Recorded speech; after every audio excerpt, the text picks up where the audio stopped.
everyone. Thank you all for joining us on this lovely Saturday morning to learn more about gardening for wildlife. Today, we're presented by City of Hayward, City of Sunnyvale, and the Bay Area Water Supply and Conservation Agency. So it's about 10 o'clock right now, so I'm just going to go through just a quick introductory slides and we can get started. So today we are, of course, continuing by Zoom. Everyone is muted by default, but at the end of the program, we will have time to answer questions that you guys have. So you can ask questions one or two ways. So you can raise your hand when the time comes, and then we can unmute you and call on you and you can ask questions directly.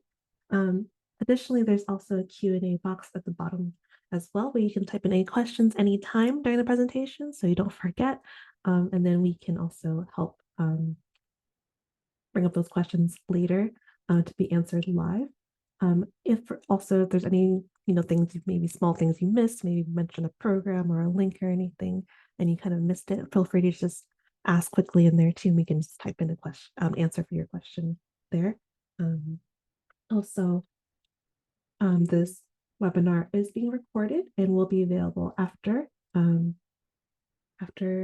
this ends. So make sure to check on the Bosco website, and the YouTube channel as well will be uploaded there.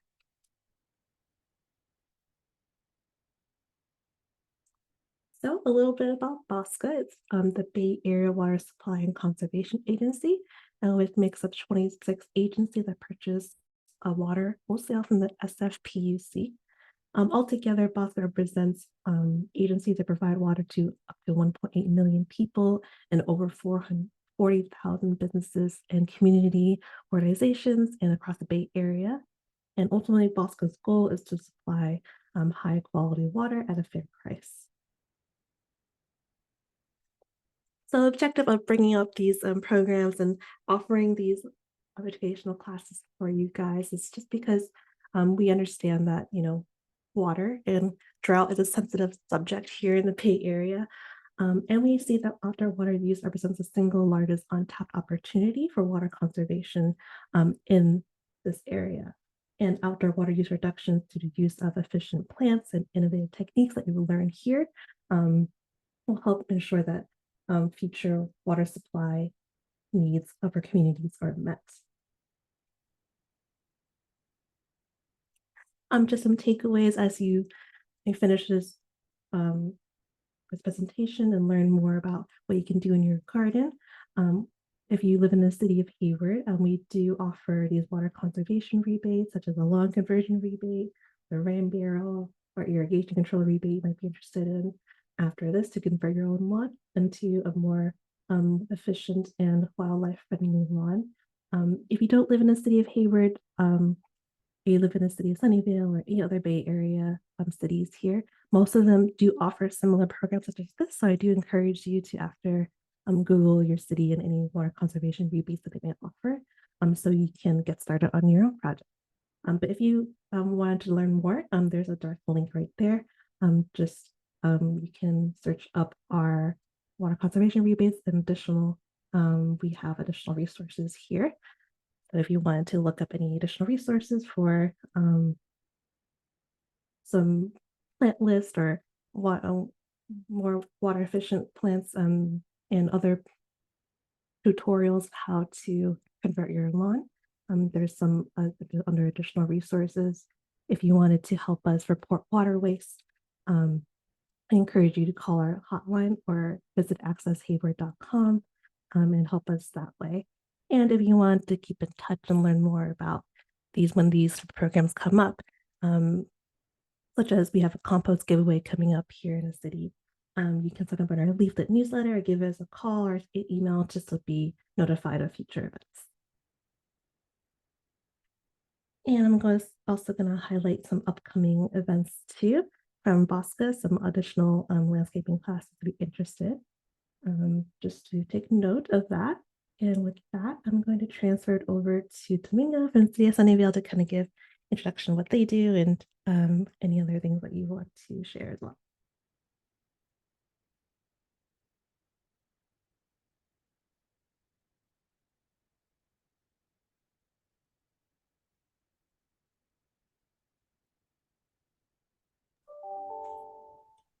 You want to pass it down to me, Michelle? Okay, so hi everybody. I'm Domingo with the City of Sunnyvale Environmental Services Department. I'm also going to share my screen. I can request for permission, Michelle, and share my own slides about the resources that you can find at the City of Sunnyvale. So a couple of things that we are offering is at our smart station, our transfer station, you can find compost available for all Sunnyvale residents. They will ask for proof of residency, but you can stop by any day without notice from Monday to Sunday, 8 a.m. to 5 p.m. Just grab a shovel and some kind of container to put the compost and you can take it home. We also have compost workshops happening almost every month. And for more information on when are they happening, follow us on social media. On Instagram, we post all of our compost workshops, and make sure you follow Sunnyvale underscore environment. That's our handler. Also, I wanted to mention the Green Gardener program. This is a 10-week program where you can get certified as a green garden. You learn all about water conservation and native species, a lot of how to create compost, create beautiful landscapes, and then you can get certified and be part of the list of green gardeners that Santa Clara offer. And you can also find all the green gardeners that are already certified. You just have to go to mywatershedwatch.org and look for the Green Garden Program. Just a little bit about some rebates that we are offering through Valley Water. We have the sustainable landscape rebate where you can convert your lawn into beautiful native garden. Just make sure that you apply first. They help you with anything from design to installation. Make sure you apply before you do any work on your lawn though. We also have some other resources like South Bay Green Gardens. You can also learn about more about water savings and watersavings.org, and about same thing about waterways. You can report any waterways that you spot in Santa Clara to Valley Water. Just email waterwise at valleywater.org. And if you have any question, just make sure that you reach out to our hotline or email us at green@sunnyvale.gov. You can ask any water related question. You can also go to our conservation website. We have a bit.ly here, bit.ly/Sunnyvale Conservation, and you can find all the latest information about water conservation in Sunnyvale. So I wanted to introduce our speaker today, who is Juanita Salisbury.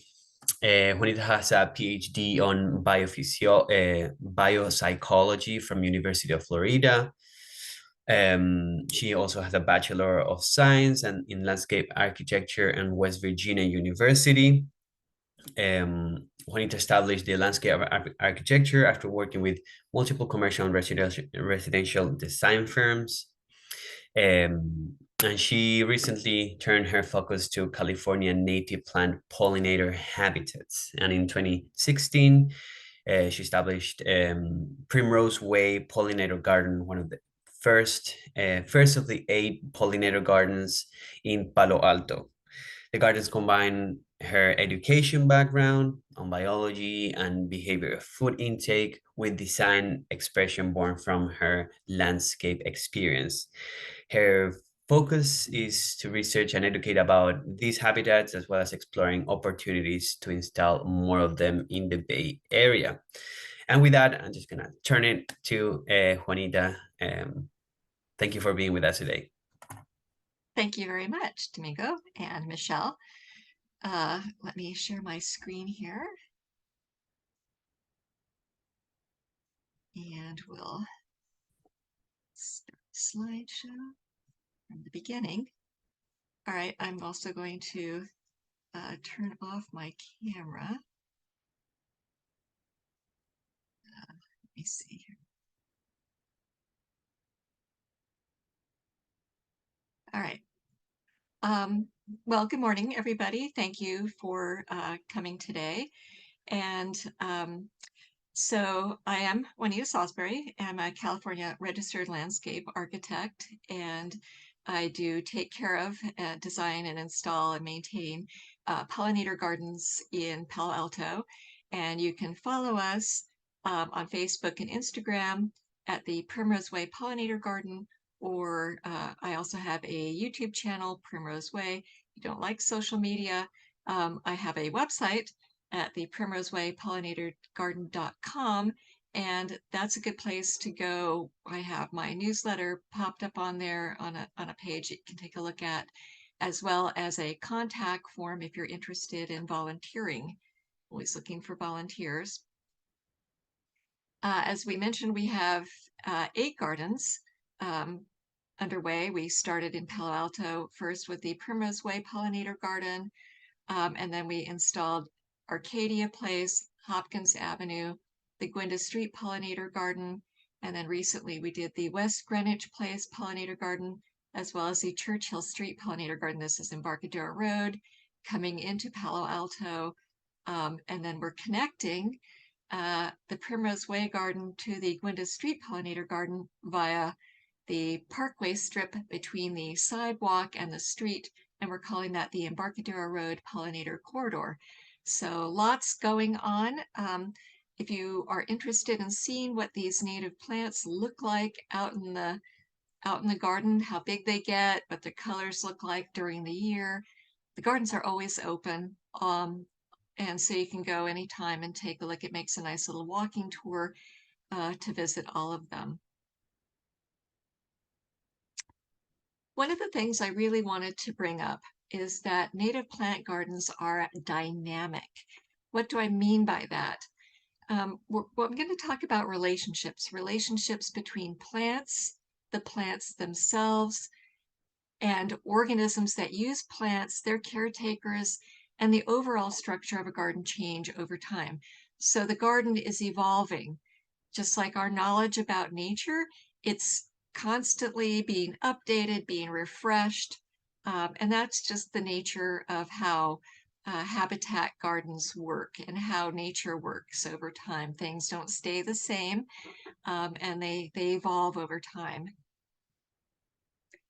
So a broad overview of what I'm going to talk about, because nothing really supports wildlife better than California native plants.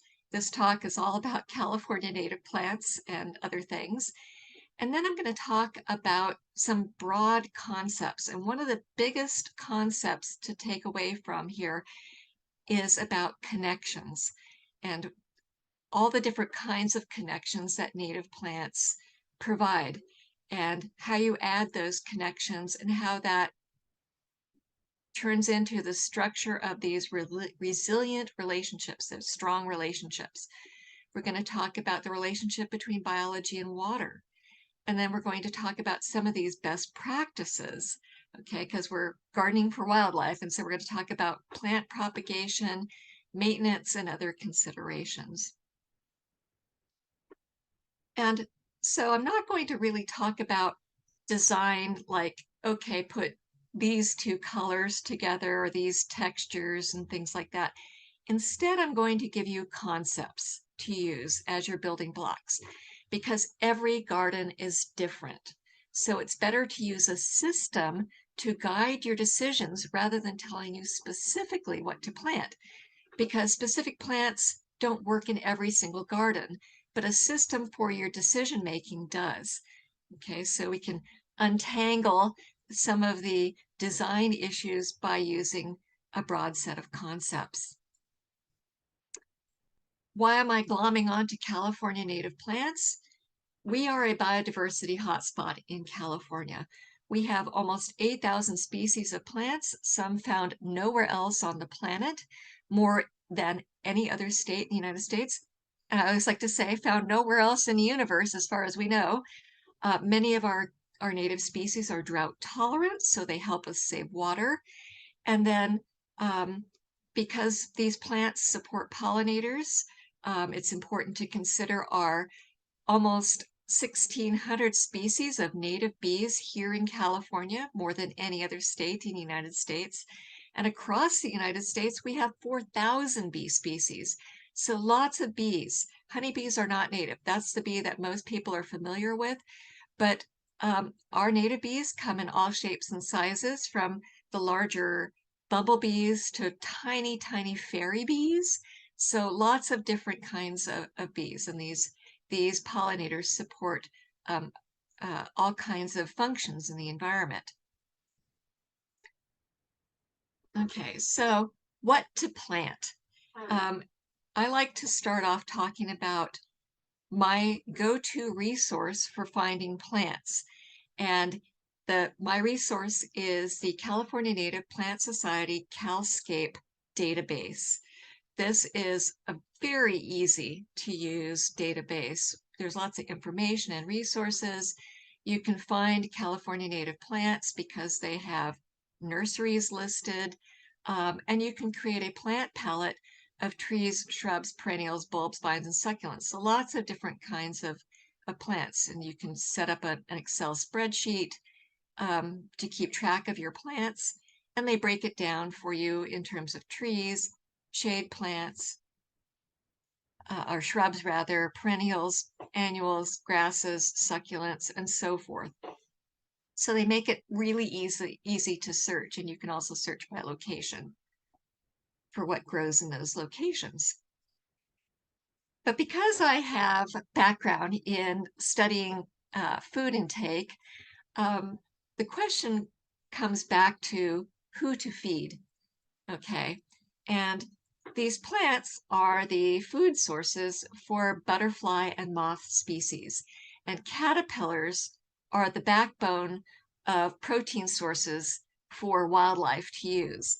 And if you plant certain plants, you will end up with these butterflies in your gardens because it's food, and food is the common denominator for living organisms.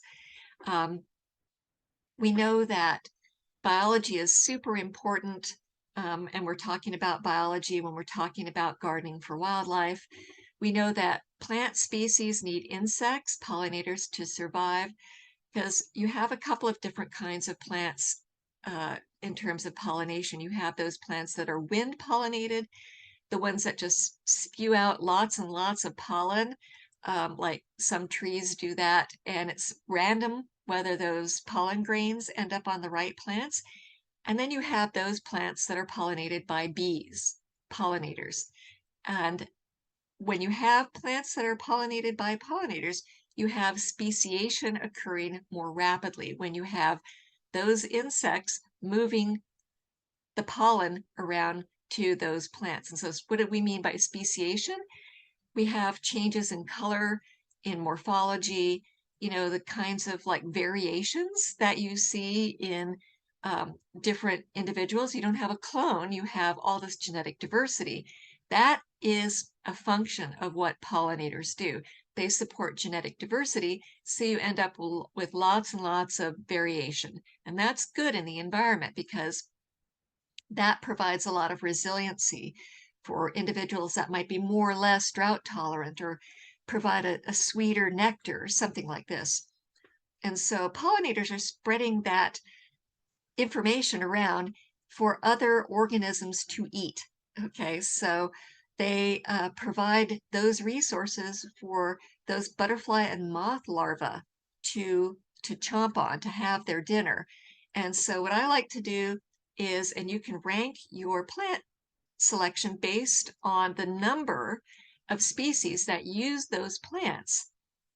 So that helps you decide who to feed. So if you really like monarch butterflies, right, you plant milkweed because that's the only thing that they eat.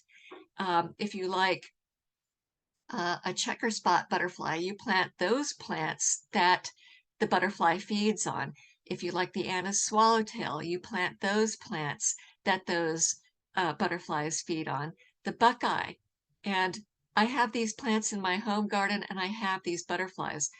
And so what this tells us about biology is that these biological factors may be more important considerations than abiotic factors, the non-biological factors like climate, geology, and water for determining what to plant. Biology is a huge generator of movement, of evolution in a habitat. So we're talking about biological concepts in determining what to plant. One of those broad concepts to help you make decisions. Now, when we plant, we want to consider what our local plant community is, because we want to support those local species that already reside in our environment.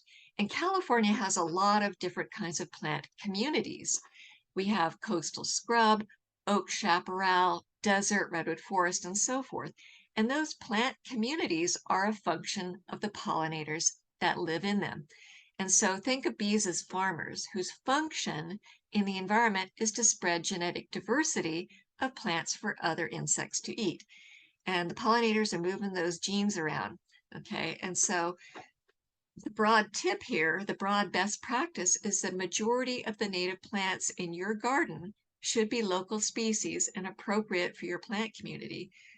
So, for example, this is the northern tip of the Point Reyes seashore. The plants that you see here, the lupins, the beautiful cobweb thistle, the poppies, the beautiful yellow maritime poppy, these are here because those are being pollinated by bees. And you know, when you see flowers in an environment, you have bees. There are bees there. So this is just one of the beautiful plant communities that we have. And this is a wonderful hike if you ever get up to the northern tip of the Point Reyes seashore. But what is a plant community? And so this is when we start talking about connections between things.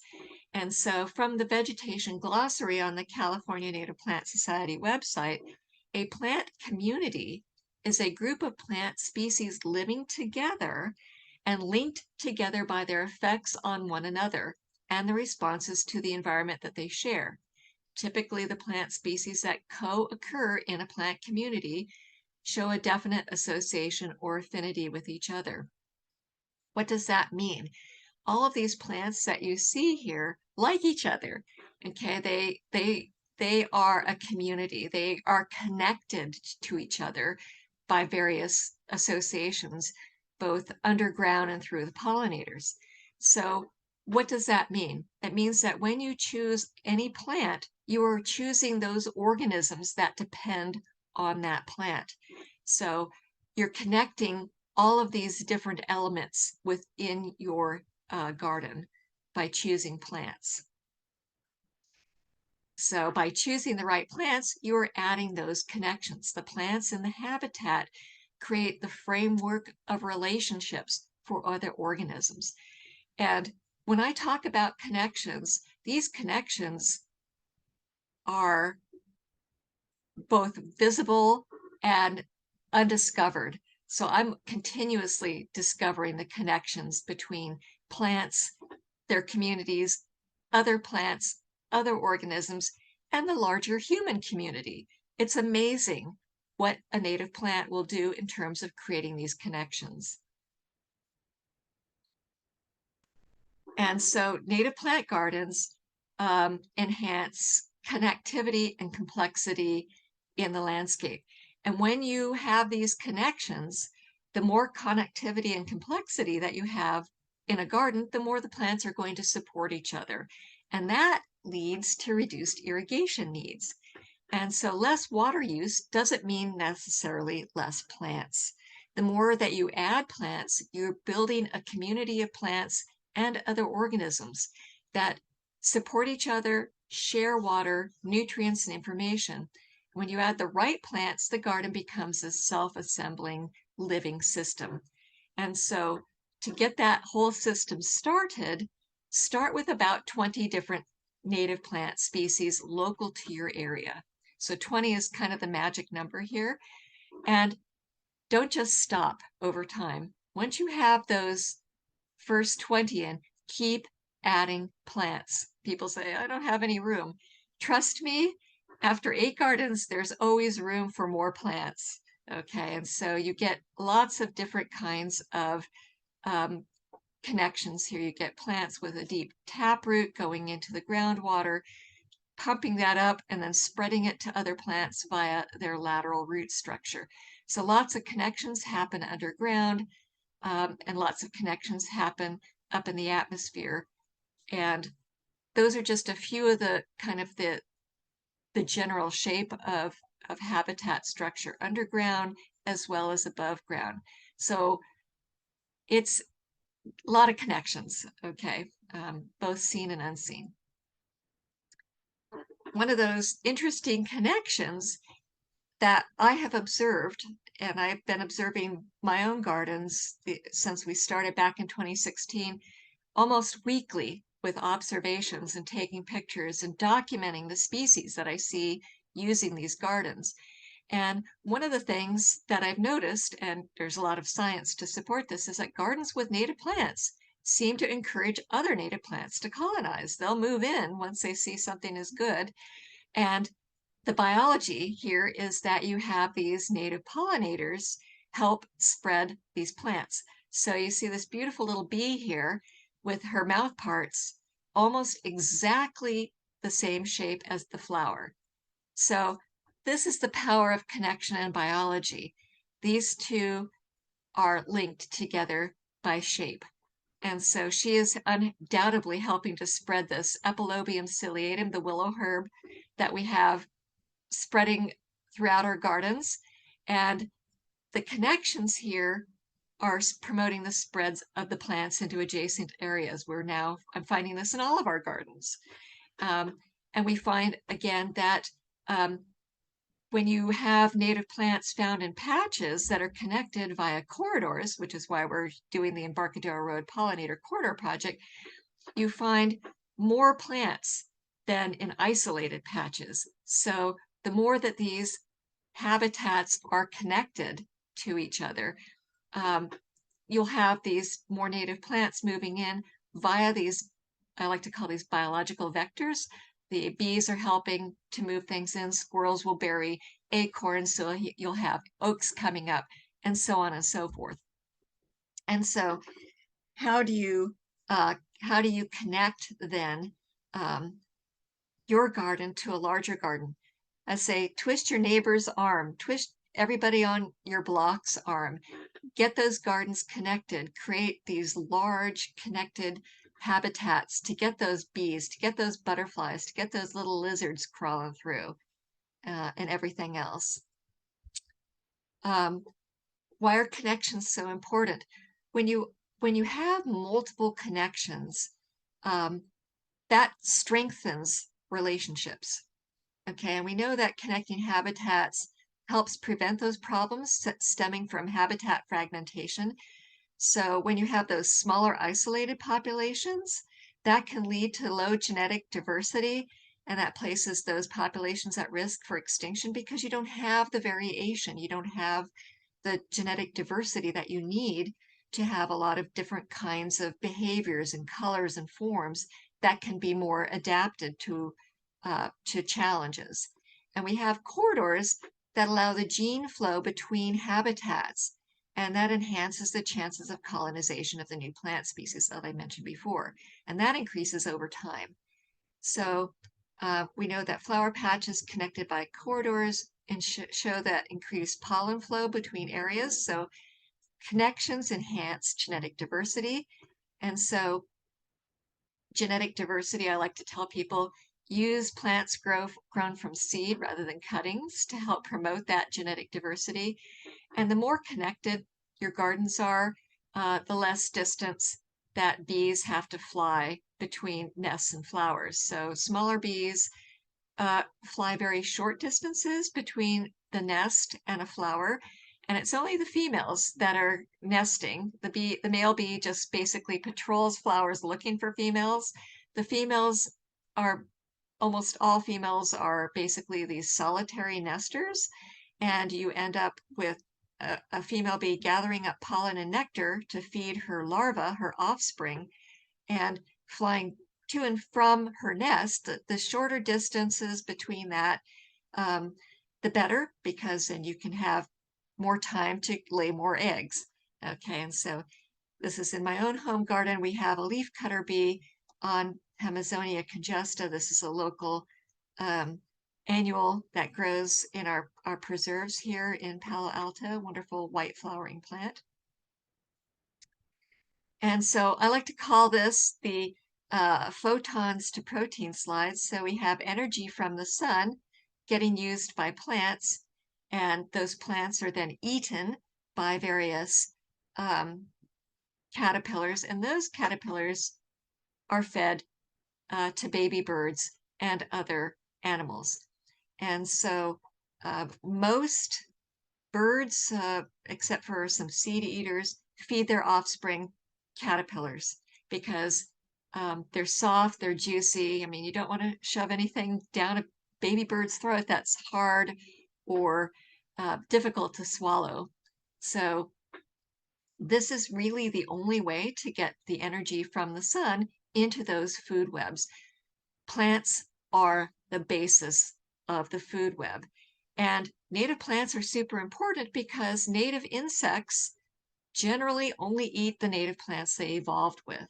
So native plants, if you want to support wildlife, you have to plant native.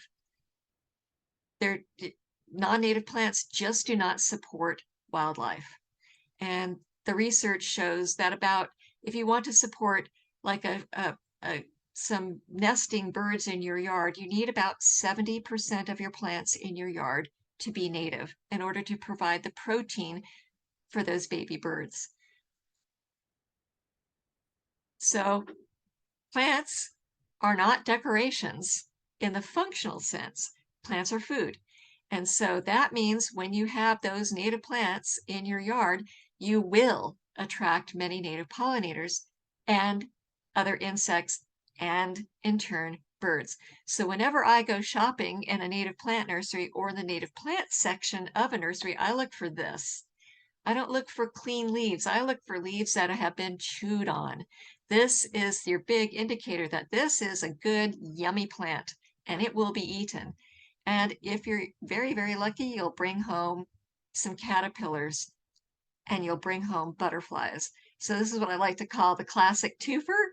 So look for these plants to get this, to get those birds, and to get those butterflies. Why is it important to see native plants as food? Because those native plants will, not maybe, not if, they will attract a variety of native pollinators and other insects. You need to use best practices to help those insects and other organisms complete their life cycles.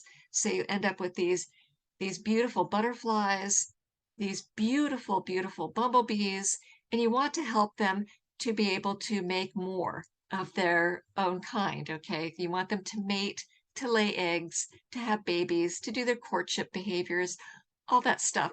And so that entails certain behaviors on your part as a native plant gardener. So to start with, to provide that framework for these organisms to complete their life cycles, you want to start with keystone plant species in your garden.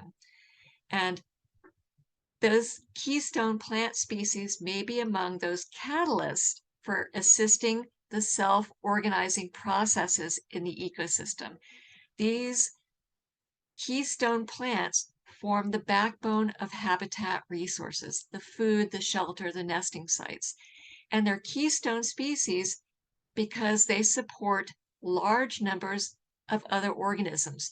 So keystone species provide multiple critical connections in the environment. And these resources then form relationships between organisms, enhancing the connectivity and thus the resiliency of your native plant habitat or garden. And to choose what is the keystone species, those plants provide food for dozens of or hundreds of types of caterpillar species upon which countless other animals depend. So when you're given a choice between one plant that feeds maybe 15 caterpillar species versus 70, choose the ones that feed 70. Choose the ones that feed more because that provides more connections. And that's what you want to have in your garden. This is one of those big, broad concepts, is to look to connect things in the garden. And so the best practice here is to include at least a few keystone plants to provide a resilient native plant garden. Start with keystone species as your backbone, and then over time, continue to add plants. And these are like the two key behaviors to get these self-assembling processes going in your garden. And pollinators, plants are keystone species as well, but pollinators are keystone species also. And those pollinators, you want to support their functions. Okay, and people say we want to support pollinators by giving them nectar and pollen. That's great, but consider what the pollinators are doing. They're spreading around genetically diverse plants for other organisms to use. Okay, like this cute little caterpillar on Dendromicon here over at the Island Drive Garden, or the Neoterpes edwardsata here chomping on some poppies. Poppies are a great source for this particular insect. Over here we have a swallowtail egg on Perideridia over at the Island Drive Garden. This is super easy to grow. You basically just take the seeds and throw them down on the ground, and you end up with these beautiful plants that then form the food source for swallowtail butterflies. So in terms of water savings, here's another broad connection here. Those biological connections in the hydrocycle, okay, because we want to save water here. We have organisms then that are feeding on these plants and taking that water from these plants and storing it in their tissues and then moving it through the environment using various processes. So planting native makes that water available within the ecosystem to other organisms.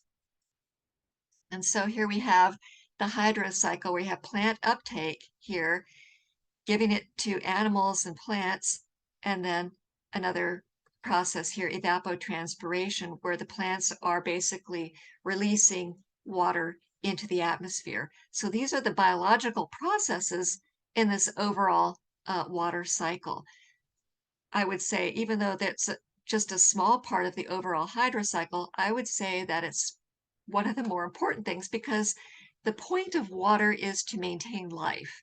And so we really want to focus on these processes here in terms of what we have control over as habitat gardeners. If you want to plant things that are as low water use as possible, there's a place that you can go to find out how much water a plant uses.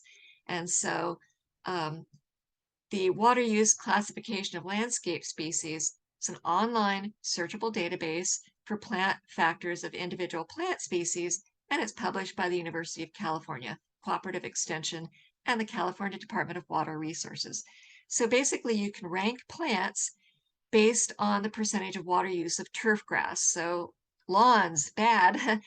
So we consider turf grass as being 100%, and then everything else is based off of that in terms of percentage, and they call that the plant factor. So you have plants ranked as very low water use, 0 to 10% of a lawn, 20 to 30%, and so forth, 40 to 60, 70 to 100%. So You can choose plants based on whether they are keystone species and how much water they are using. And so when you plant keystone species, let's start with some trees, because trees are great water savers, and they're also great keystone species. We know that trees absorb water and release it into the air, help cooling and cleaning it. That's that evapotranspiration process that I pointed out. And with that evapotranspiration, trees form half of the rain cycle. They team up with the oceans and help circulate water across the land. Yet another connection to something larger. You're actually, when you plant a tree, you connected to the atmosphere. And we know without trees, deserts can form. So this is a landscape without any sort of vegetation. And then we have this beautiful Quercus agrifolia, the coast live oak. This is at Foothill Park Preserve in Palo Alto. That's my husband. He's 6'3", so maybe not a good choice for somebody's backyard unless you have a really large backyard.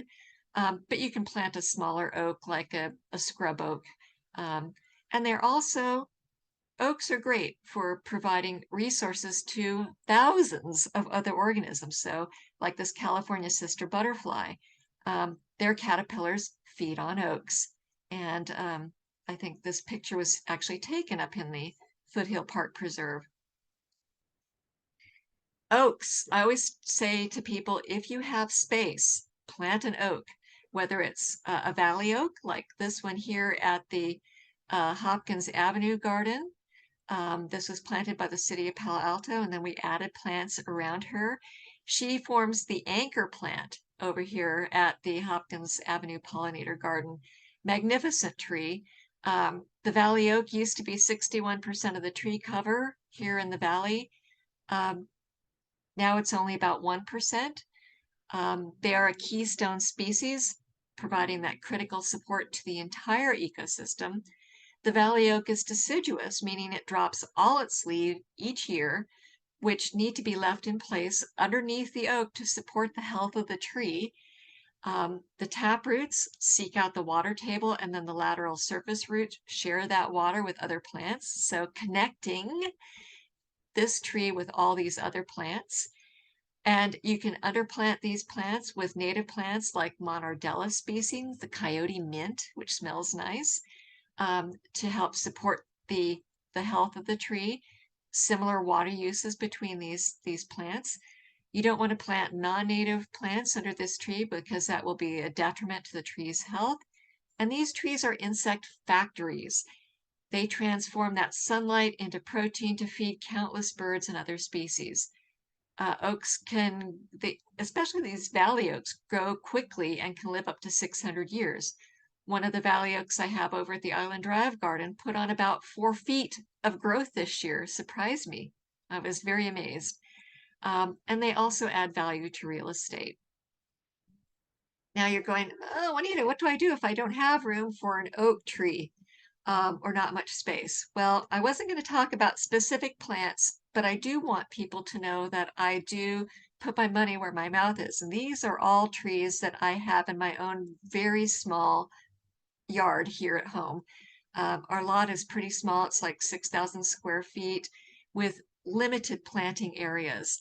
But I have managed to cram in all of these trees. And this is not even all the trees that we have on our lot. We had, of course, our street tree, the Modesto ash, but I planted, because I'm kind of obsessed with plants, so that's why I have 8 public gardens, because I ran out of space at home. Well, for the big stuff anyway. So we have Acer macrophyllum, the big leaf maple. These are super cool looking. It's a deciduous tree. Cercocarpus betuloides, easy to grow, kind of nice, narrow, upright. So good for limited places where you want something to grow more upright than spreading.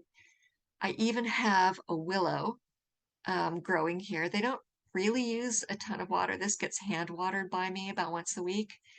Sambucus nigra, the elderberry. Prunus salicifolia requires almost 0 water and is a powerhouse for being a keystone species. Acer negundo, the box elder, Corylus cornuta, the hazelnut, and these come in male and female varieties, so plant 2 or 3 if you like hazelnuts. They love it in the shade. Prunus virginiana, variety demissa. Arctostaphylos glauca, the big berry manzanita. After this is planted and it's established, you don't want to water it at all. Cercis occidentalis, the redbud. Here I have it underneath a wire basket to protect it from the squirrels.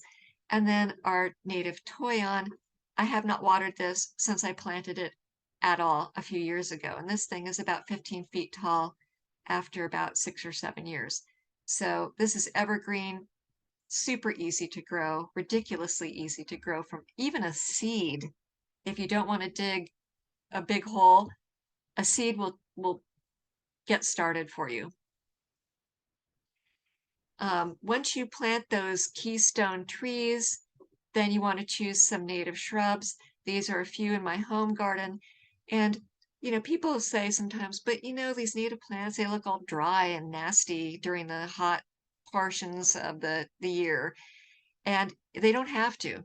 You can choose things that are evergreen with glossy green leaves. I mean, look how lush that looks. This is our native coffee berry, grown from seeds, super easy. Ribes viburnifolium, evergreen as well, nice glossy leaves. Arctostaphylos, ground cover form, the manzanita, lots and lots of different kinds of Arctostaphylos to choose from. One of my go-to shrubs that I plant as a keystone species, Vaccinium ovatum. This is our native huckleberries, so you get nice little berries on these that are edible. So really yummy plants as well for the humans. And so what you're using when you plant these native plants is that you're using that immense power of biology to bring in and keep moisture in the garden. And so the ways to do that, you use those tap-rooted plants to draw on the water table and the deep soil moisture. You can use native succulents, bulbs, fleshy crowned plants, and encourage which encourages other animals to keep moisture in the garden because water is life. And so if you keep moisture in the garden, you're going to be providing resources, habitat. And if you pair these with non-biological ways to reduce water loss, such as using mulch, shade, rocks, etc., you'll have more moisture in the garden. So you have succulents, which are juicy, that that water gets into lizards, and these are really good bird food. And then bulbs. We have lots of native bulbs that store water during the summer in their bulbs. So what about succulents? I always push succulents. Once you have your backbone species, then you can stick in lots and lots and lots and even more succulents and bulbs. Super easy to grow these plants. And here in California, there's 188 species, so lots to choose from. Great ways to keep water in the environment, that biological water storage. My favorite are the Dudleyias. Again, these get poached out in the wild, so don't pick them. They're super easy to grow from seeds, ridiculously easy, and super low maintenance. Here's one growing on a vertical rock cliff. So you really can't get much more low maintenance than that. So pretty easy to take care of. In terms of getting your plants, I encourage people to connect to their plants to really get to know them. And so I like to raise things from seed because I like information about their whole life cycle. And what does that tell me about how they like to grow? Because information connects you to many wonderful things. It connects you like to know what best practices are, to know when things are ready to plant and so forth. So grow things from seeds. If you can't afford those 1-gallon container plants, seeds are super easy. I like to learn how quickly things germinate by doing this, what's called cold moist stratification and pre-germination. So I take a coffee filter, wet it down, label it with indelible ink, put the seeds inside, put it into a plastic bag and stick it in the refrigerator. and then check every few days to see if I have germination, that root tip coming out. Once it comes out, then it goes into my super expensive egg crate planting medium here. So it can be really a cheap way to get lots and lots of plants. And so, like I said, saves money, provides lots of information about how quickly these sprout, connects your knowledge about connects you to the plant's entire life cycle. And it's easier to sow seeds in place than to dig a hole. And if you've done 8 gardens and have a quarter-mile corridor to plant, you're going to be digging thousands of holes. So whenever you can plant some seeds, you're going to save yourself some work. Speaking of saving yourself some work, a native garden, because you're gardening for wildlife here, the goal is to do really as little work in it as possible, because you don't want to be all up in the homes of these organisms and bothering them all the time. So really the best practices here, which is that one thing that we know about these native gardens, are actually less maintenance than a non-native garden with a lawn. You don't have to water it as often. You don't have to mow it. There's no leaf blowing. There's no weed whacking, none of that. Your main thing will be keeping weeds at bay, and so we're always looking for people who want to help us weed our gardens. When you're first planting things, and right now during the wintertime is planting season because the ground is cool and moist, you want to irrigate your plants to establish about once a week or so. You want to encourage the roots to search for water, prune sparingly, leave the seed heads as long as possible, because those are seeds for birds and insects that eat those seeds that then feed the birds. You don't need to fertilize the soil. I like to mulch initially to control the weeds and then leave the leaves in place.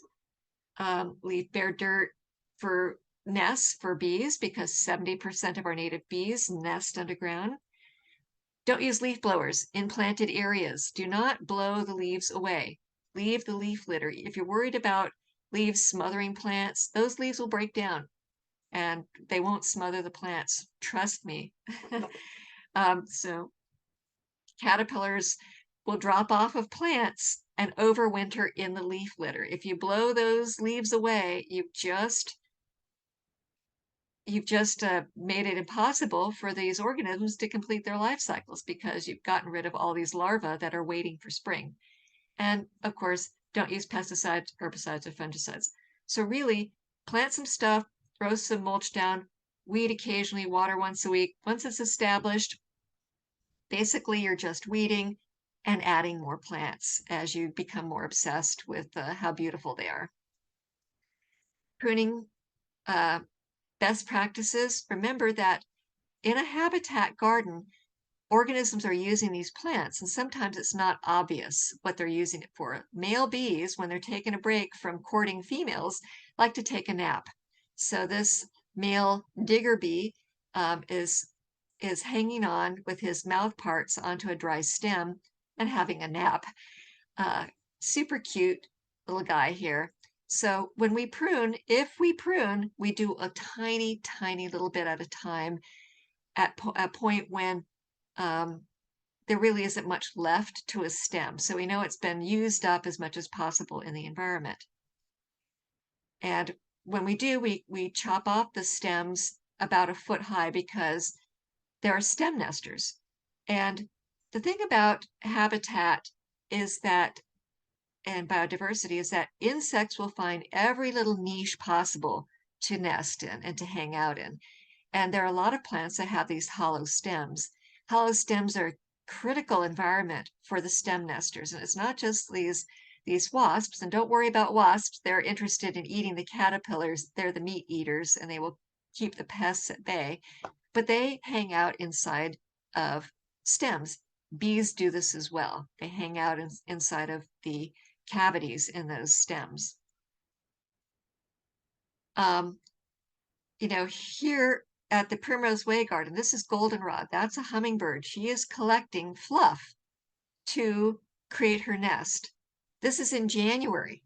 I did not know that hummingbirds nest in January. So, my information, my understanding of how nature work evolves over time. In fact, that morning I was going out thinking I would cut down the goldenrod because I was thinking, oh, it's all used up, it's gone to seed, it's all fluffy. No, no.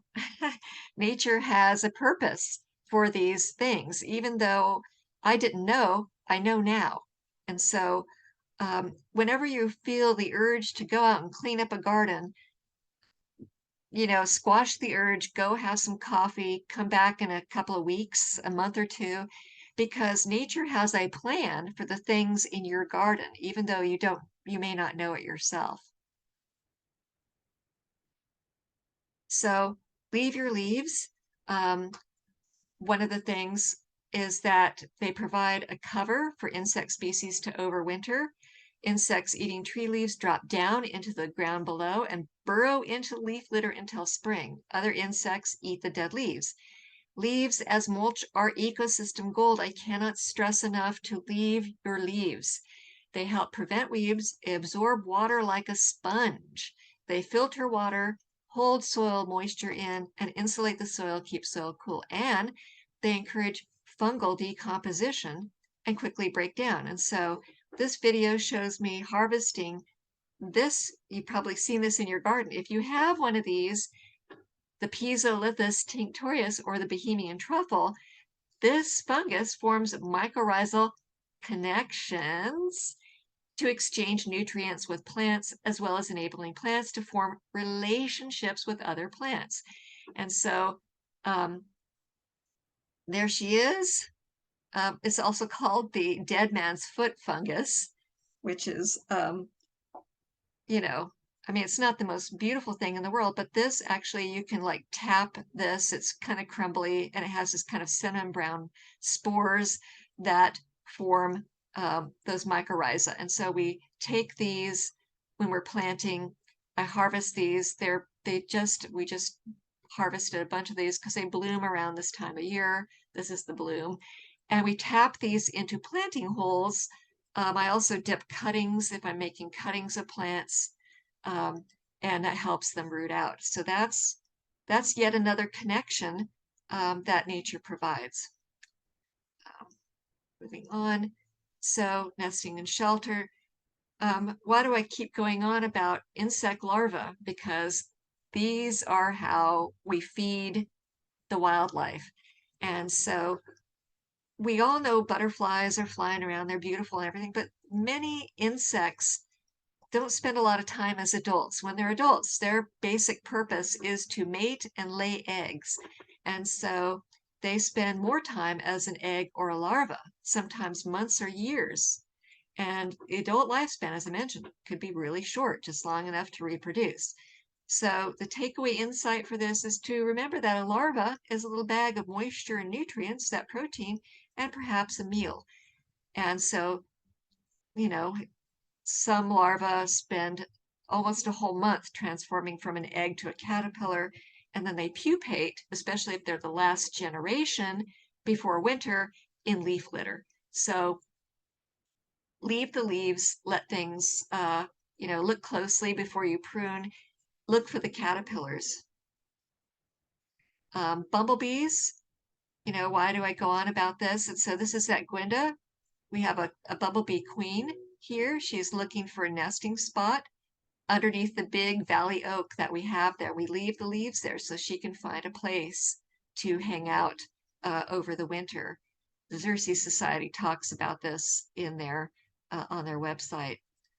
So oak leaves are a favorite for bumblebees to overwinter in. So among the goals then of your native plant habitat is to optimize the opportunities for organisms to complete their life cycles. You want to allow time for biological processes to take place and support the relationships between native plants and the organisms that use them. So do more by doing less maintenance. And this is over at the Hopkins Avenue garden. We've got 2 Ackman blue butterflies doing their mating dance. And how beautiful is this? You've got the female there and the male flitting around trying to impress her, but they're hanging out above the native buckwheat that they use to lay their eggs on. Okay, and so we know this is a success because we've got mating here, which means that we had caterpillars, which means that we have butterflies.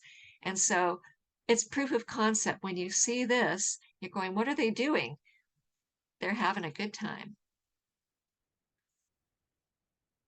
So, in review, connections and relationships form the framework for resilient biodiversity that optimizes water use and conservation.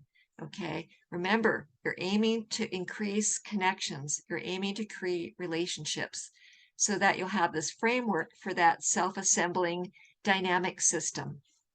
Start with your keystone plant species, your trees first. And then over time, keep adding plants so that you have an abundant number of plant species. Don't just stop with your keystone plant species. Start to add in more complexity over time. Be on the hunt over time. Read about the plants. Engage in those best practices so that you can have cute little bumblebees with their cute little nectar or pollen baskets here going around to your plants, moving around that genetic diversity. You want to provide nesting and shelter, that complexity that you get with at least 20 plus species of plants, and stability. Leave the leaves. Don't change things too quickly. Prune a tiny little bit at a time. Wait and see kind of attitude. That gives you stability that the insects like. They don't like big changes because they don't have really a gigantic brain to deal with a lot of abrupt changes. So I like to do little things over time so I'm not disturbing the environment. So some final thoughts here. I know it's a lot, but remember, we're trying to be able to let these organisms complete their life cycles. And so, here's a couple of interesting bee species. We have our local native yellow-faced bumblebee, Onagilla capitata, beautiful annual flower that blooms easy, easy, easy to grow from seed. And then you have a masked bee on Erysimum, another native plant species.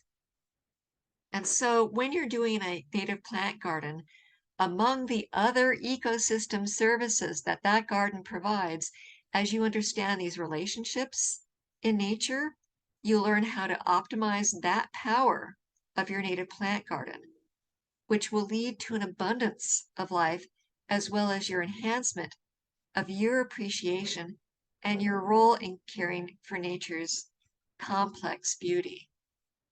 And with that, I'd be happy to take any sort of questions.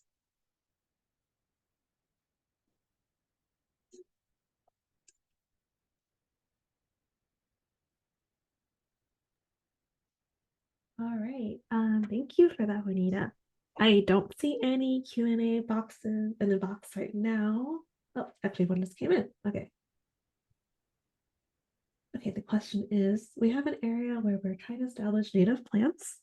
The area is under mature oaks and has been heavily mulched with large bark chips to a depth of 6 inches or more. The mulch has been there for 8 years. We leave the oak leaves, but they are on top of the wood mulch. Should we remove the wood chips? Oh, absolutely not. Leave the leaves on top of the mulch. That's great, actually. And so I have been engaging what I call the lasagna mulch method, in which if we have mulch and the leaves drop on the top, I think of the mulch, the chunky bark chips, as kind of like the meat in the lasagna, and the leaves are the pasta. And then some people don't like the way the leaves look on top. So what we do sometimes is we put that skim coat of bark across the top, that one chip thick. And so we end up with these nice layers of mulch and leaves and mulch and leaves. And that, because of the way things are, kinds of forms this sort of flat planar surface underground. I have a theory, I don't know if it's true or not, that these fungi, the fungi, like to grow along these flat surfaces. Certainly have worked out pretty well for the Pisolithus tinctorius, that Bohemian truffle. No, just leave it. It's great. Leave that mulch. If you're looking to plant things underneath the oaks. You know, there are lots of different things that work well. And actually on the California Native Plant Society website, they talk about specific plants that go well under oaks. So that's a good place to look. All right, thank you. As we're waiting for more questions to come in, we do have a survey you guys can help us fill out. It's optional, should pop up, hopefully, cross my fingers, in the Zoom program. But feel free to type in some more questions. Don't see any raised hands. You know, I would tell people, don't be afraid to just try things. And there's lots to choose from. You know, look for that first keystone species. The kind of the beginner plants that I tell people to try are the Arctostaphylos, those manzanitas. And they do come in like tree form, shrub form, and ground cover form. That's a good one to start with. It's pretty bulletproof, really. Once they're established, you really don't need to water them. You know, maybe once or twice during the summer, just kind of dust them off with the hose. And that's a really good plant to start with. The only mistake to make is to not plant native, really. And just, you know, just kind of plant things, try an Arctostaphylos to start with, and then observe, really spend time looking at things and, you know, just seeing what comes during the course of the year. So a lot of these, like the Arctostaphylos, will bloom pretty early. And that's great because a lot of the bumblebees that we see, they're more active in the wintertime because bumblebees can actually control their body temperatures. And so you see them in December and January. And so those are great winter bloomers for those species. So just because you don't see a lot of organisms using plants doesn't mean they're not being used. A lot of times it's like sometimes they're moth species. People are like, I don't see any bees on my plants. If you're getting seeds, there are pollinators on those plants. Sometimes they come out at night because there are a lot of moth species that are active, of course, at nighttime, and they're moving around pollen sort of coincidentally because of their nectar gathering behaviors. So, you know, just plant these things. If you don't see caterpillars right away, you know, it may take a little while, but eventually the organisms will find your plants and you will have those butterflies, those bees, and things like that. I do post a lot of information about what's, you know, what currently is using what particular plants on our social media. Highly recommend going through and just kind of following along and seeing like, oh, this particular plant seems to be providing a lot of resources for a lot of organisms. My own backyard is extremely buggy, but it's all good because that's the goal. I really want to see that. But we have a lot of insects, and that's what you have to be prepared for when you have a habitat garden, is that there will be insects. And when you have enough of these plants providing a lot of diverse food, then you have diverse organisms using them, and they all keep each other in check. So there's not too many of one thing, because each insect, not bees, bees are vegetarians, all the other insects are feeding their young other insects. So the wasps are feeding their offspring other insects that their larvae get to eat. So, you know, and eventually these things do balance out. So if you have like a vegetable garden, those insects will help keep pests down in your garden. You know, you don't have to worry about caterpillars eating your food because with a native plant garden, you'll have a diversity of insects that keep each other in check via each one being a meal for another insect. Great. We have another question that came in. And it says, oak trees don't fit into all backyards. Are there any oaks that can be pruned into shrubs? So a scrub oak can be pruned as a shrub. I would not prune a tree. into a shrub form. That's not going to work for the larger oak like the valley oak. But the scrub oaks are more shrubby and definitely can be pruned. And there are a few different species of scrub oak that are really beautiful, and those can be pruned into more of a shape that might be more suited to what you want. Okay, great. So last call for any other Q&A questions. Oh, they say thank you. So thank you all for attending. I took no hands. I see no hands raised as well.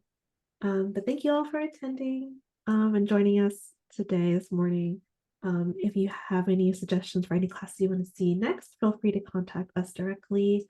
And yeah, I guess enjoy the rest of your day today. Have a great Saturday. Yeah, thank you everyone for coming over today. Thank you, Juanita, so much for that incredible masterclass. Hey, it's such a joy really to do these gardens. Whenever I go out into my backyard, I always see butterflies. Maybe in the dead of winter, not so many, but like I said, our garden is full of insects. And this last year, we had at least 4 sets of birds nesting in our yard. We had juncos, we had wrens, we had chickadees.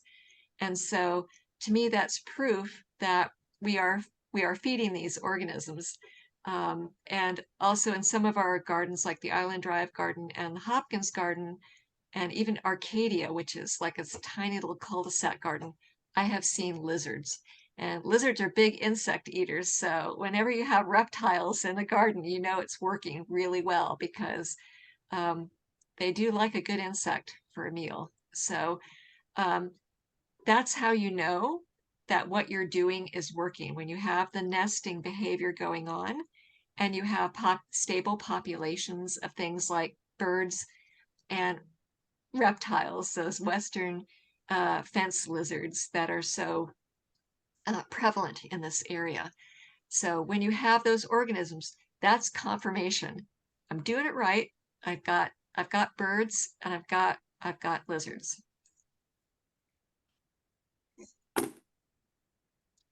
Amazing. Well, thank you all. And thank you, Anita, again for your presentation. All right, I'll sign off, and the presentation will be available on both the website, the live recording. So stay tuned for that. Thank you all.